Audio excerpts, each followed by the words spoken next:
हे महाशक्ति, जब जब दैत्यों का अत्याचार बढ़ा तब तब आपने उनका सर्वनाश किया है। हे मां, आज फिर दैत्यों का अत्याचार बढ़ता जा रहा है।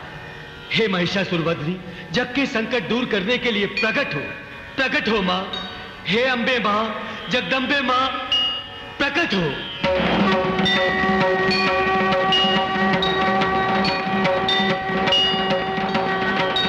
पधारिए माता। हे महालक्ष्मी मां, प्रकट हो मां, प्रकट हो मां, प्रकट हो मां।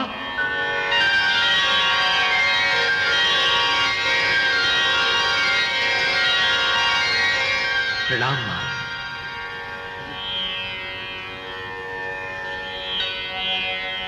हे माता सरस्वती, प्रकट हो मां, प्रकट हो।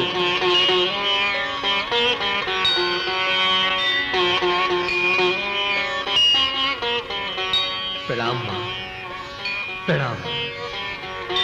हे महाशक्ति माताओं, दुष्ट दैत्यराज का संहार करने के लिए आप तीनों शक्तियां मिलकर एक नई शक्ति उत्पन्न करो माताओं, उत्पन्न करो।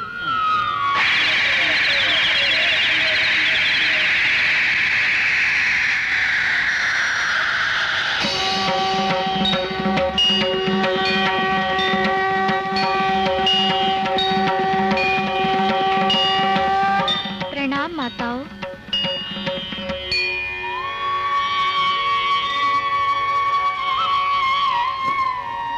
प्रणाम मुनिवर। मेरे लिए क्या आज्ञा है? हे माता, आप भगवान विष्णु के पास जाइए। आज्ञा तो आपको प्रभु ही देंगे।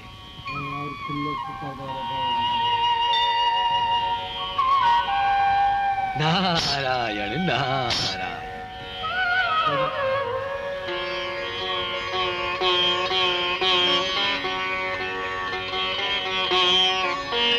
प्रणाम देवादिदेव भगवान विष्णु।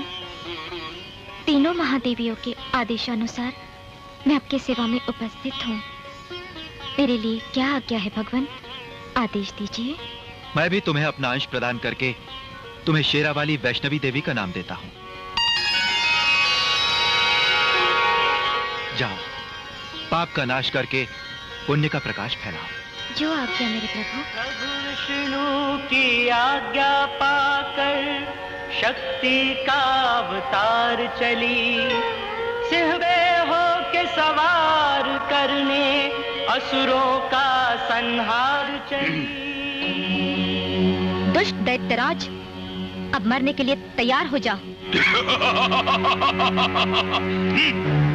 जो चमत्कार को देखकर नमस्कार करे, मैं उनमें से नहीं। देख, मुझ में भी विराट शक्ति है। देख।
धन्य हूं मां वैष्णो देवी, आज आपने संसार से पाप का नाश करके धर्म की ध्वजा फहराई है। धन्य हो मां, धन्य हो।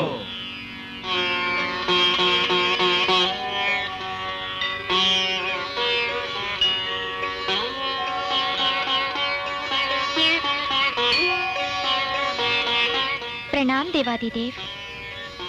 प्रणाम माता, प्रणाम मुनिवर। प्रभु, आपकी आज्ञा अनुसार मैं दैत्यराज का संहार करके वापस लौट आई हूँ। नारायण नारायण, धन्य हो देवी, धन्य हो।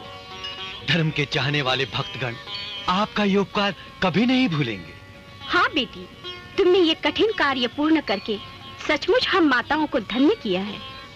हे देवाधिदेव, मेरा कार्य तो पूर्ण हो गया। अब अपनी इस अनुचरी को अपने में समा लीजिए भगवान। नहीं वैष्णवी, तुम मुझ में नहीं समा सकती, क्योंकि अभी तो तुम्हें बहुत से महान कार्य करने हैं। अपने इस धर्मरक्षक स्वरूप द्वारा इस जगत में अनंत काल तक रहकर अपने भक्तों की रक्षा करते हुए धर्म का प्रचार करना है, उनके दुखों और संकटों का समाधान करना है। प्रभु, ये कार्य तो मैं आपके चरणों में रहकर भी कर सकती हूँ। नहीं वैष्णवी, ये महान कार्य तो तुम्हें अकेले ही करना है। मेरा आशीर्वाद और मेरी शक्ति सदैव तुम्हारे साथ रहेगी। अब तुम दक्षिण दिशा की ओर जाओ और राजा रत्नाकर की पुत्री के रूप में जन्म लेकर धर्म की ध्वजा फहराओ। आपकी आज्ञा से बढ़कर और कुछ भी नहीं है भगवान। अपने नए अवतार के रूप में जन्म लेकर तुम सतयुग में ही नहीं, त्रेता युग, द्वापर युग और कलयुग में भी धर्म की रक्षा करोगी। जाओ वैष्णवी, मेरी प्रतीक्षा करना। मैं प्रतीक्षा करूंगी। मैं तुम्हें अवश्य मिलूंगा।